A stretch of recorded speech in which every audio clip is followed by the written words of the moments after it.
అనే YouTube channel తిరిగి కొత్తగా ప్రారంభించబడింది.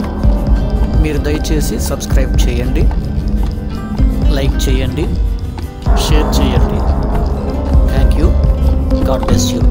సర్వాన్ని సృజించిన సృష్టికర్త, పరిశుద్ధుడు, దేవతలకు పైన మహాత్మ్యము కలిగిన మహారాజు, సర్వశ్రేష్ఠుడైన యేసయ్య ఘననామములో మీకు వందనాలండి. శివశక్తి సంస్థకు చెందిన కరుణాకర్ అనేటువంటి మతోన్మాది నిరంతరము ఇతర మతాలను దూషిస్తూ ఒక్కో సందర్భంలో క్రైస్తవులను, ఒక్కొక్క సందర్భంలో ముస్లిమ్స్ను దూషణ చేస్తూ, ఓకే వారి మతం విశిష్టమైంది, గొప్పది, ఘనమైంది, మంచిది, హిందుత్వమే మంచిది, హిందుత్వమే స్వర్గం ఇస్తుంది, హిందూ మతమే నిజమైనది అని చెప్పుకుంటే పర్వాలేదండి. అది తప్పు కాదు. ఎవరి మతాన్ని వారు ఘనపరుచుకోవచ్చు, దానిలో ఉన్న మంచి విషయాలు లోకానికి బోధించవచ్చు. అది స్వార్థం కాదు, అది తప్పు కాదు, అది ఇతరులను కించపరచటము కాదు.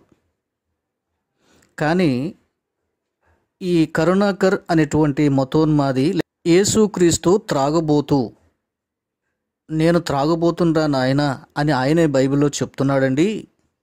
క్రైస్తవులు మాత్రం ఆయన పరిశుద్ధుడు, ఆయన త్రాగబోతు కాదు, ఆయన త్రాగింది ద్రాక్ష జ్యూస్ అంటూ కవర్ చేసుకుంటారు అని ఒక వీడియో అప్లోడ్ చేయటం జరిగింది.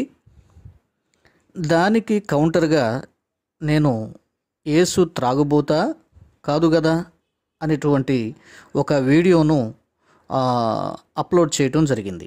ద్రాక్షరసము, మద్యము అనేటువంటి వాటి మధ్య ఉన్న వైరుధ్యాలు,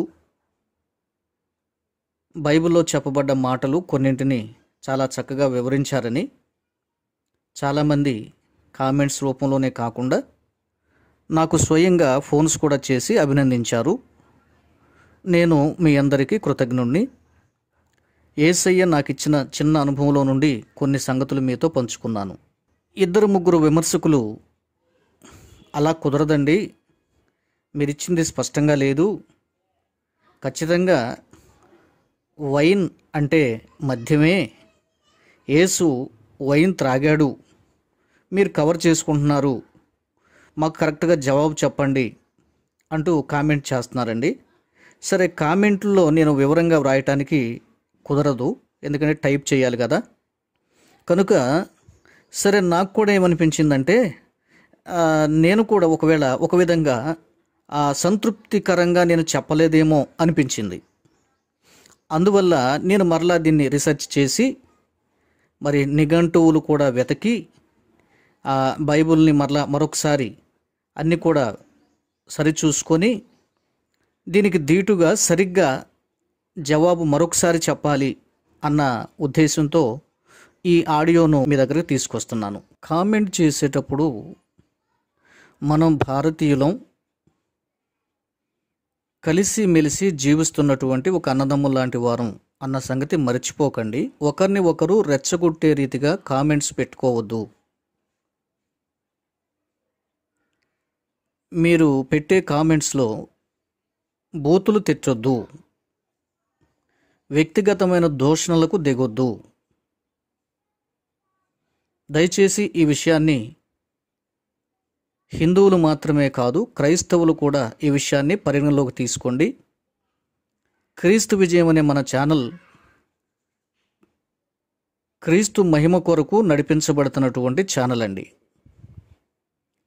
తర్వాత ఈ ఛానల్ ప్రారంభ ఉద్దేశం ఏంటంటే, హిందూ మతోన్మాదంతో పెట్టిరేగిపోతున్న కొందరికి, బైబిల్పై బురద జల్లే కొందరికి, యేసయ్యను దేవుడు కాదంటూ హేళన చేసే కొందరికి బైబిల్ నుండి జవాబులు సూటిగా దీటుగా ఇచ్చేందుకు ప్రారంభించబడినటువంటి ఛానల్ ఇది.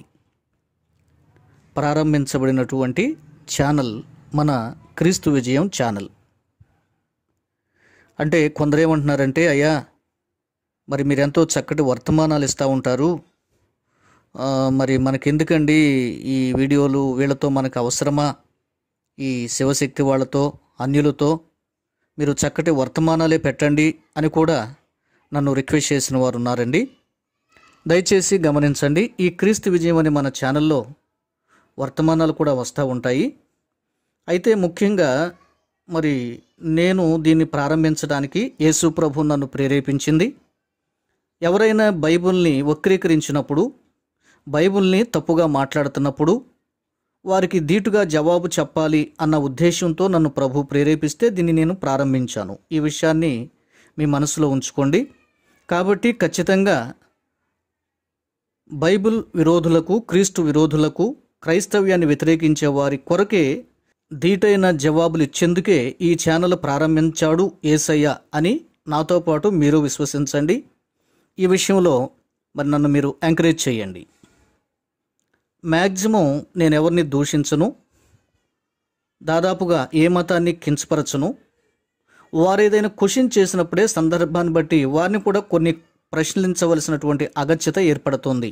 మత ఉన్మాదపు పిచ్చిలో ఉన్నటువంటి వారు చేసే వీడియోలకు ప్రతిగా స్పందిస్తూ కొన్ని సందర్భాల్లో హిందూ దేవుళ్లను, దేవతలను, హిందూ గ్రంథాలను కూడా విమర్శిస్తూ మరి క్రైస్తవులు వీడియోలు చేయాల్సి వస్తుంది. దీనికి కారణం ముఖ్యంగా కరుణాకరే. క్రైస్తవుల మీద ఆవేశపడటం కంటే, ఆయాసపడటం కంటే దానికి కారకులుగా ఉన్నవారెవరో ఆలోచించి మూలాన్ని కత్తిరించండి. అప్పుడు ఆటోమేటిక్గా క్రైస్తవుల నుంచి విమర్శలు మీకు తగ్గిపోతాయి. నా మొదటి వీడియో యేసు త్రాగుబోతా అంటూ ప్రశ్నాత్మకంగా ద్రాక్షారసం వేరు, మద్యం వేరు, ద్రాక్షారసంలోనే జ్యూస్ అనేటువంటిది వేరు, ద్రాక్షల్లో కొంత మత్తునిచ్చే గుణం కలిగినటువంటి ద్రాక్షారసం వేరు, మద్యం పూర్తిగా వేరు.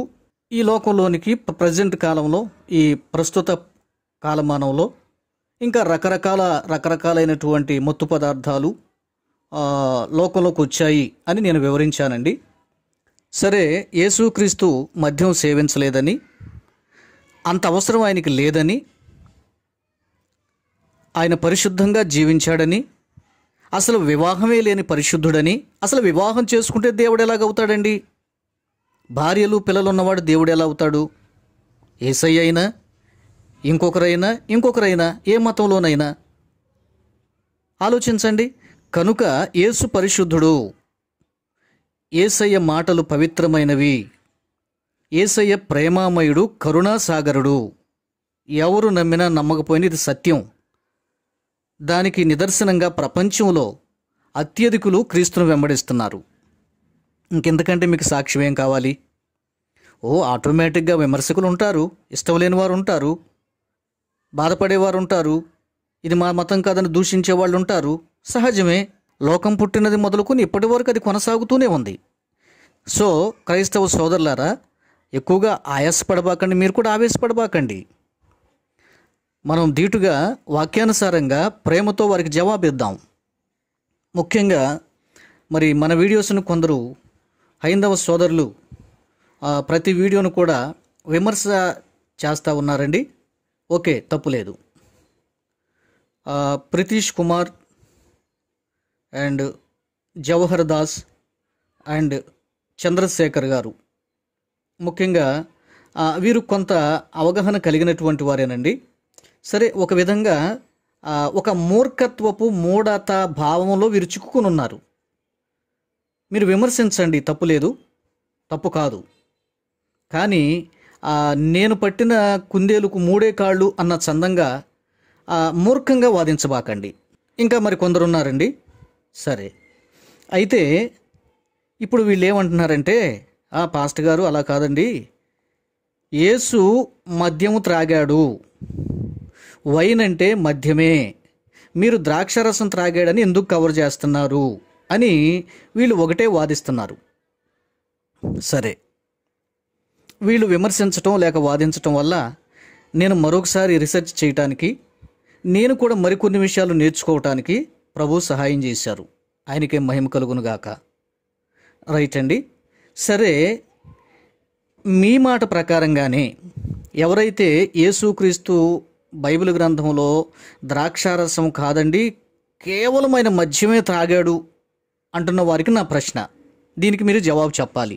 ఏంటంటే, బైబిల్ గ్రంథంలో వైన్ అంటే ద్రాక్షారసం కాదండి, అది మద్యము అన్నారు.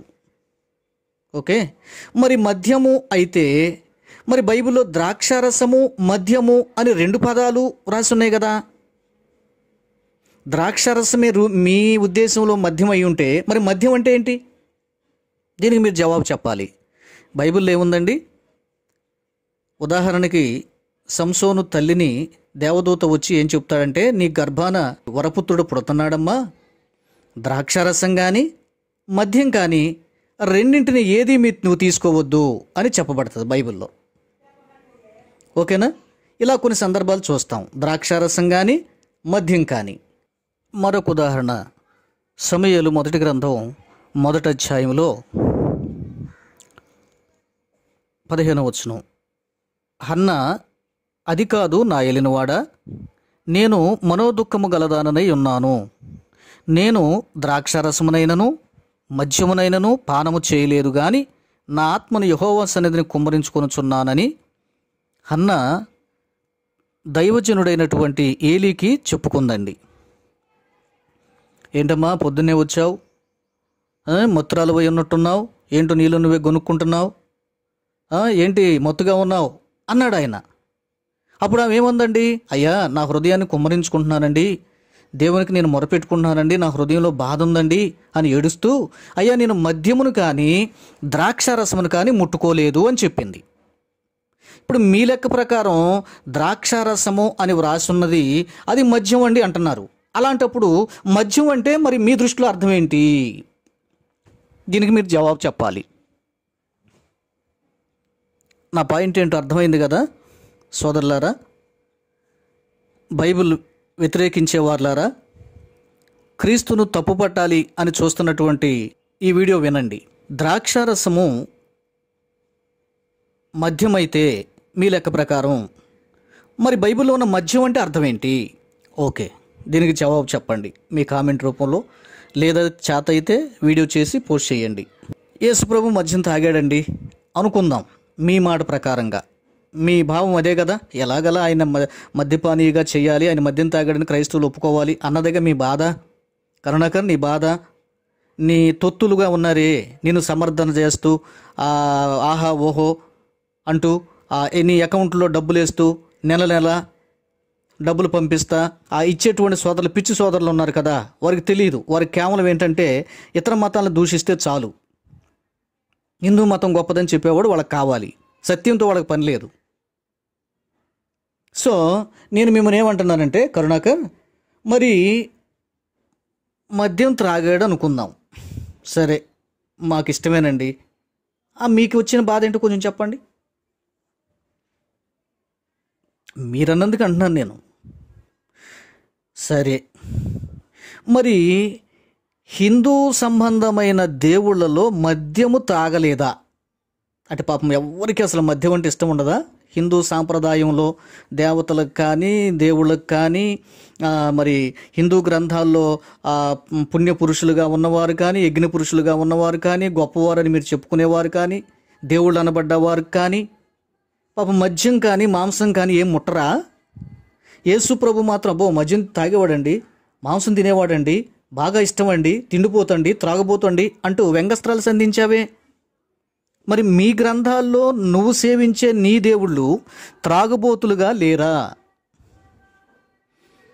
మాంసాహారాన్ని తినలేదా? మాంసాహారాన్ని హిందూ మతం నిషేధించిందా? హిందూ మతం నిషేధిస్తే ఇంకా హిందువులు ఎందుకు మాంసాహారాన్ని ముట్టుకుంటున్నారు, ఎందుకు త్రాగుతున్నారు? దీనికి కూడా మీరు జవాబు చెప్పాలి. ఈ మధ్య నేను ఏదో ఒక వార్త చూశానండి, వే టు SMS అనే సంథింగ్ ఏదో, దానిలో చిన్న చిన్న సంక్షిప్తమైనటువంటి వార్తలు వస్తూ ఉంటాయి. దానిలో మన ఇండియాలోనే వేరే అదేదో స్టేట్లోనండి ఒక గ్రామంలో ఒక దేవాలయం కట్టారంట. ఆ దేవుడికి నైవేద్యం ఏంటంటే డ్రింకే, ఈ మొత్తే ఈ బ్రాందీయో విస్కీయో సంథింగ్ అయ్యో పేర్లు ఉంటాయండి, ఈ సారాయో, ఇది తీసుకెళ్ళి మంచి మంచి విలువైనటువంటి బాటిల్స్ కొని ప్రజలందరూ తీసుకెళ్ళి ఆ బొమ్మ మీద ఈ యొక్క డ్రింక్ అంతా పోసి అభిషేకించి వస్తున్నారు. ఫోటోతో కూడా పెట్టారండి. అంటే ఆ దేవుడికి ఏంటంట మద్యంతోనే అభిషేకం అంట, ఆ దేవుడికి మద్యం అంటే బాగా ఇష్టం అంట. అందుకని ఆయనకి ఇచ్చేది పూలు పళ్ళు లేకపోతే ఇంకేదో సంథింగ్ కాదండి, పాలు నెయ్యో ఇవి కాదంటండి. ఆయనకి కేవలం మద్యంతోనే విలువైనవి, కాస్ట్లీవి కొని ఎత్తుకెళ్ళి ఆ బొమ్మ మీద పోస్తున్నారు. మరి దీనికి మీరు జవాబు చెప్పాలి. అర్థమైందా? అంటే ఒకవేళ త్రాగితే తింటే దేవుడు కాడా? అలాగనుకుంటే అసలు మీ గ్రంథాల్లో ఉన్నవాళ్ళు దేవుళ్ళే కారు. యేసుప్రభు తిన్నాడు త్రాగాడండి అందుకనే దేవుడు కాదు అని నువ్వు చెప్పదలుచుకుంటే కరుణాకర్, అలాగున మీ గ్రంథాల్లో ఉన్న ఒక్కరు కూడా అసలు ఎలిజిబుల్ ఎవరు దైవస్థానానికి? అర్థమైందా? రైట్. ఇప్పుడు మనం అసలు ఈ వైన్ అంటే ఏంటో ఈ విషయాలు కొన్ని నేర్చుకునే ప్రయత్నం చేద్దాం. ఈ నా మాటలు మీరందరూ ఆలకించండి. మన వీడియోస్ను ముస్లిం సోదరులు కూడా ఫాలో అవుతూ ఉంటారు. మన తెలుగు 2 రాష్ట్రాల్లోనే కాకుండా ఆయా దేశాల్లో ఉన్నటువంటి మన తెలుగు ప్రజలందరూ కూడా మరి క్రీస్తు విజయం అనే ఛానల్ని మరి ఫాలో అవుతూ ఉంటారండి. సో హైందవ సోదరులతో పాటుగా ఈ విషయాలు క్రైస్తవ సోదరులు ఇంకెవరైనా సరే తెలుగు తెలిసిన ప్రతి ఒక్కరూ కూడా శ్రద్ధాభక్తులతో ఈ మాటలు ఆలకించాలని నేను సవినయంగా మిమ్మల్ని కోరుతున్నాను. ఓకే అండి, రైట్. బైబిల్ చరిత్రను బేస్ చేసుకుని నేను మాట్లాడుతున్నాను. పరిశుద్ధ గ్రంథంలో దాదాపుగా ద్రాక్షారసములో మొత్తుంది అన్న విధానములో మనం ఆలోచించినప్పుడు ఆదికాండ చరిత్రలో నోవాహు ద్రాక్ష తోట వేసి పిమ్మట ద్రాక్షరసము త్రాగి మొత్తుడై తన గుడారములో వస్త్రహీనుడిగా ఉండెను అని 9వ అధ్యాయంలో 21వ వచనంలో మనం చూస్తాం.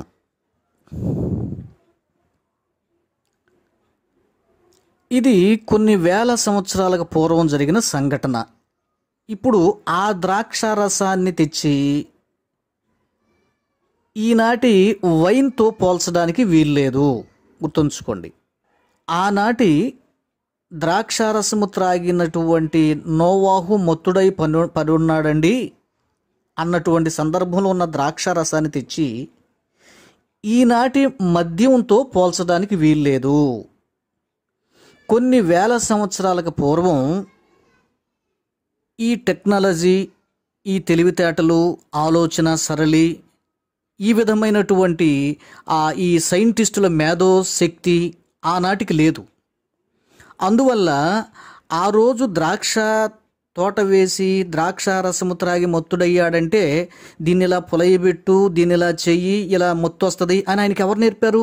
తెలియదు. అంత టెక్నాలజీ లేదు, అంత ఆలోచన ఆయనకి లేదు. తనకు తెలిసిన దాంట్లో ఏదో కొంచెం తనకు వచ్చిన ఆలోచన బట్టి ఆ ద్రాక్షలను అలా ఉంచడం ద్వారా ఆ ద్రాక్ష రసం త్రాగి మొత్తుడయ్యాడు.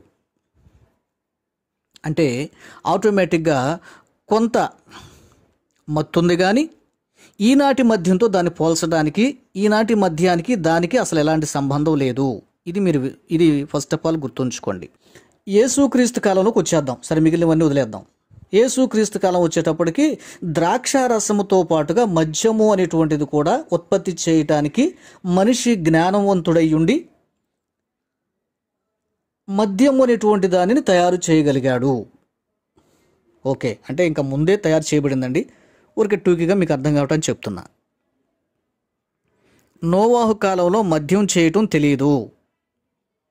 కొన్ని వేల సంవత్సరాల తర్వాత మద్యాన్ని చేసే విధానం మనిషి కనుగొన్నాడు. రైట్. యేసుక్రీస్తు కాలానికి అది కొనసాగింది. కాబట్టి సరే, దీన్ని అసలు బైబిల్ మూలం ఏంటండి?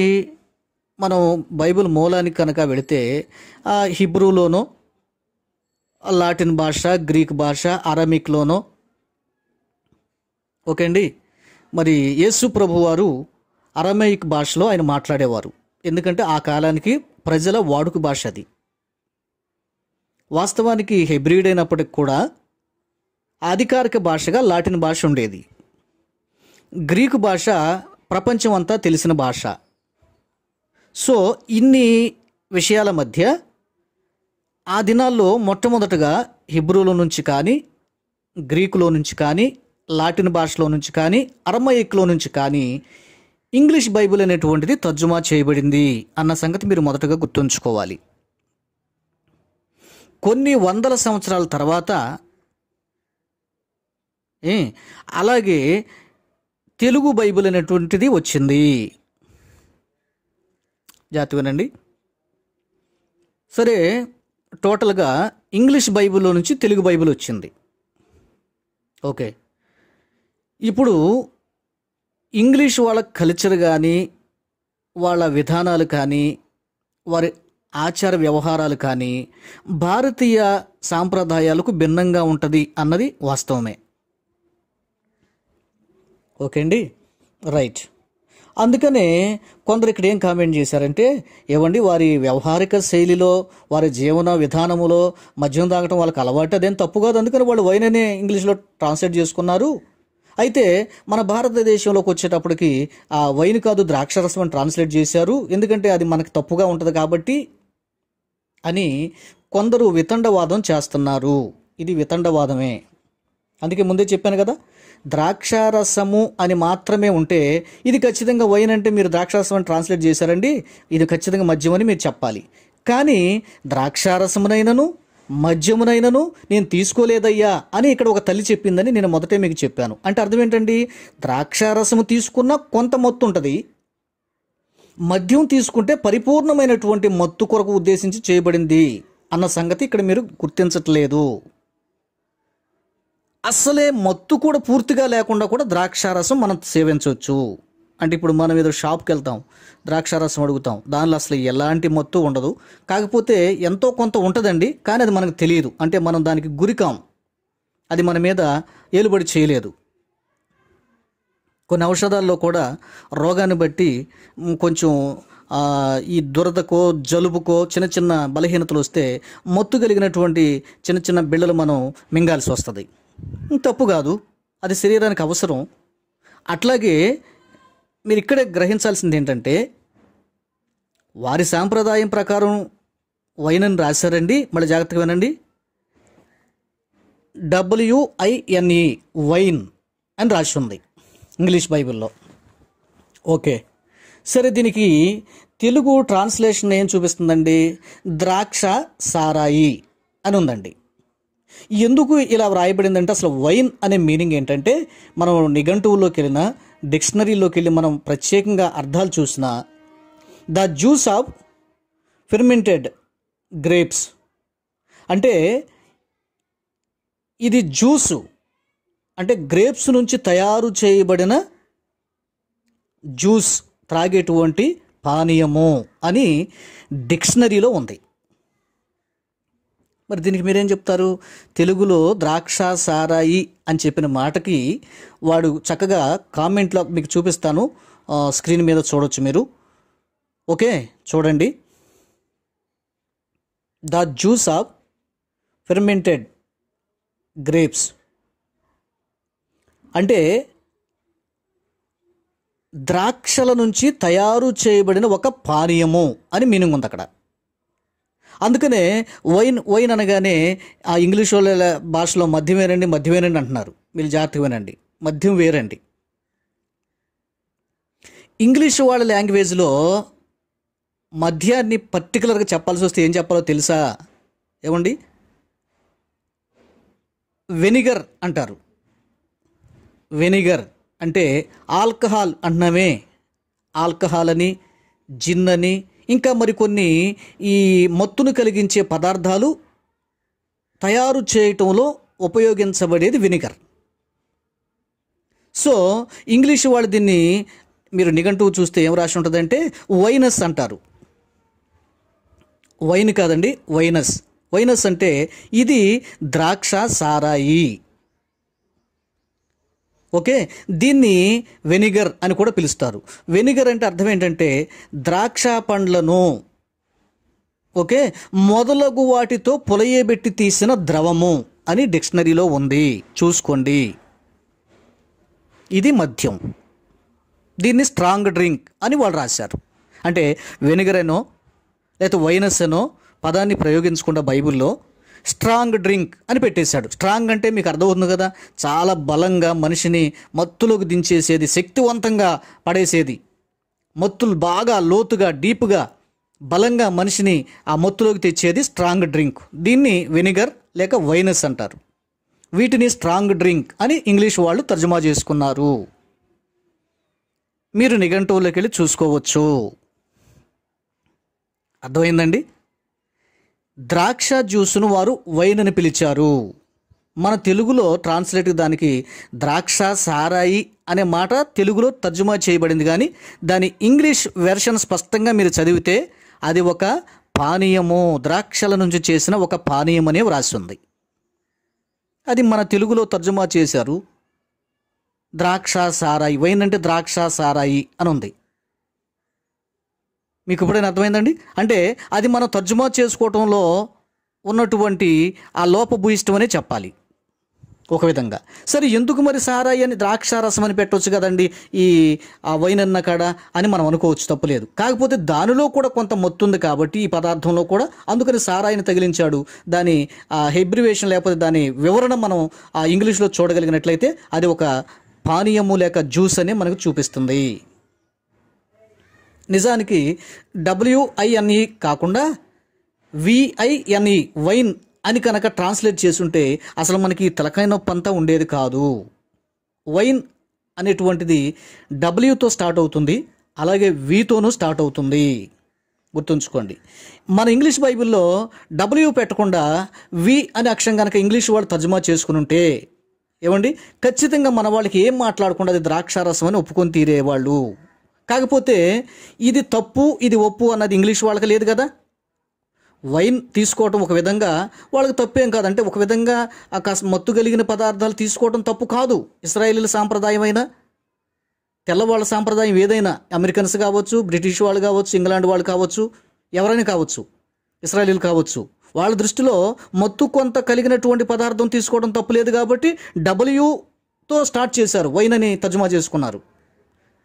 ఈ ఇండియా వాళ్ళతో సమస్య వచ్చి పడుతుందిరా బాబు అనుకుని ఆ రోజునే వాళ్ళకి తెలిసి ఉంటే వాళ్ళు V అనే అక్షరం పెట్టేవాళ్ళు. నా మాటలు అర్థం చేసుకోండి. వైన్ VINE వైన్ అంటే ద్రాక్ష తీగ లేకపోతే దాని నుంచి వచ్చే ఫలాలు పండ్లు అనే భావం వస్తుంది. అందుకని ఇది మనకి యోహాను సువార్త 15వ అధ్యాయాన్ని మనం పరిశీలన చేసినప్పుడు యు ఆర్ వైన్ అని చెప్తాడు. మీరు తీగలు, ద్రాక్షావల్లి, ద్రాక్ష చెట్టు, వైన్ యార్డ్, ద్రాక్ష తోట. చూసారండి? సో కాబట్టి ఆ పద తర్జుమాలో W పెట్టుకోవటం వల్ల వాళ్ళకు వచ్చే నష్టం లేదు. వాళ్ళు అక్కడ ఎవరు విమర్శించేవాళ్ళు లేరు. భారతదేశంలోకి వచ్చేటప్పటికి అది W పెట్టడం వల్ల అది విమర్శకు గురయ్యింది పదం. దీన్ని మీరు గ్రహించాలి. WINE కాకుండా VINE అని పెడితే అసలు తలకాయ నొప్పే ఉండేది కాదు. కాబట్టి ఇది ఇంగ్లీషు వాళ్ళు చేసుకున్న తర్జుమాలో ఉన్న లోపమే, కానీ మనం తప్పుబట్టి అదేదో మద్యపానం అని చెప్పడం తెలుగు వాళ్ళు చేసే పెద్ద తప్పు. బైబిల్ని వ్యతిరేకించే వాళ్ళు మాట్లాడే పెద్ద తప్పు అవుతుంది. గుర్తుంచుకోండి. అర్థమైందండి? కేవలం మద్యం అంటే వెనిగర్ లేక వైనస్ అని వాళ్ళు ఇంగ్లీష్ వాళ్ళు పిలుస్తారు. దాన్ని స్ట్రాంగ్ డ్రింక్ అంటారు. అందుకనే మద్యం వేరు, ఓకే, ఆల్రెడీ ద్రాక్షలు వేరు. ఇప్పుడు మీకు స్పష్టంగా శివశక్తి వారికి కానీ కామెంట్ రూపంలో విమర్శిస్తున్న వారికి కానీ ధీటైన జవాబు చెప్పబడింది అని నేను నమ్ముతున్నాను. ఇప్పుడు మీరు కామెంట్ చేయొచ్చు. ఏం చేస్తారో చూద్దాం. కామెంట్ చేసేవారు మొదట నేను సంధించిన 2 ప్రశ్నలకి సమాధానం చెప్పి ఆ తర్వాత కామెంట్ చేయండి. No problem. విమర్శించవచ్చు, తప్పులేదు. ఒక లిమిట్ ఉంది, గుర్తుంచుకోండి. ఓకేనా? క్రైస్తవులు కూడా గుర్తుంచుకోండి. ఎవరు బూతులు తిట్టొద్దు. సందేహాలుంటే అడగండి, విమర్శ అయితే విమర్శించండి, తప్పులేదు. కానీ లిమిట్ దాటి ఓవర్గా మాట్లాడినా అలాంటి కామెంట్స్ తొలగించబడతాయి. గుర్తుంచుకోండి ఎవరు మాట్లాడినా. ఓకే అండి, thank you. God bless you.